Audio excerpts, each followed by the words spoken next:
Light, described as electromagnetic radiation that can be perceived by the human eye. The thing that allows us to see, and for plants to photosynthesize. But this isn't exactly what we're looking for.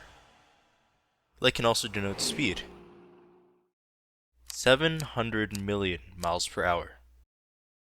It is the upper limit for the speed at which information, matter, or energy can travel through space.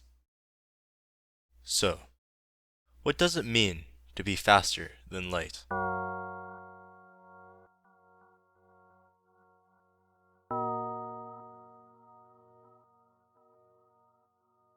FTL is a roguelike real-time strategy game created by Subset Games. In the game, the player controls the crew of a single spacecraft that carries important information that must be delivered to an ally fleet. The player must navigate their spaceship through 8 sectors while actively being pursued by the enormous rebel fleet. Their journey takes them through various events, battling through hostile ships, recruiting new crew members, ship upgrades, and many more you'll find through playing the game. It features many sci-fi elements, leading more into fiction. This caused many of the ideas and scenarios to feel like pure fiction during my own playthroughs. The several races you encounter, the fact that every crew member knows how to fix parts of the ship, and even jumping, the main method of transporting the ship from one location to another. This is when the ship travels to another location at a speed faster than light. This should be impossible, given that light is the upper limit for the speed at which matter can travel. Even though there is no hard science behind this decision, the developers likely implemented this as a subtle way to tell the player how incredibly fast they're traveling. Rather than the relatively slow travel speed of modern-day spaceships, FTL lets players move quickly across space to keep gameplay engaging.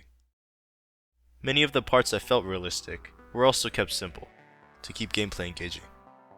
The ability to allocate power to different parts of the ship, managing crew members to repair damaged sections of the spacecraft, and especially the disabling of certain systems during combat. If certain systems were damaged during battle, then the player would lose the ability to use them, like a damaged weapon system, preventing the player from retaliating. This mirrors real-life naval combat, where disabling certain capabilities can impair enemies without destroying them. Regardless of the comparisons we may draw to our reality, FTL does not connect our world to theirs. Like the idea of faster-than-light space travel, it's just a common sci-fi trope used among enthusiasts of the genre. At least we know now the ability to travel faster than light is not scientifically possible, since the matter would arrive before it departs. In this case, the spaceship would reach its destination before it takes off. Many of the ideas in Faster Than Light require the player to suspend their beliefs to allow for straightforward gameplay.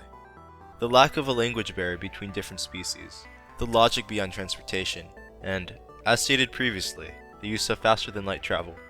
Many of these concepts are commonly seen in other space travel themed media, often in games to prevent players from focusing on the logistics instead of the narrative and the gameplay. Some design decisions are grounded in reality. The management of the spacecraft's power, the limited and depleting resources, and the environmental failures that interact in chain reactive ways. Fires can cause the oxygen system to fail. A failing oxygen system can then cause the crew members to suffocate. Most of the logistical elements center around the interactions between the crew and the ship, the two elements that are the focal point of FTL's gameplay. Whether or not the logic between the systems were scientifically sound, Faster Than Light is an amazing game. Rather than explaining everything and having it make sense, it develops its core features, the crew and the ship, to create a grounded environment in a chaotic space journey. So, what does it mean to be faster than light? It means you're gonna break some rules.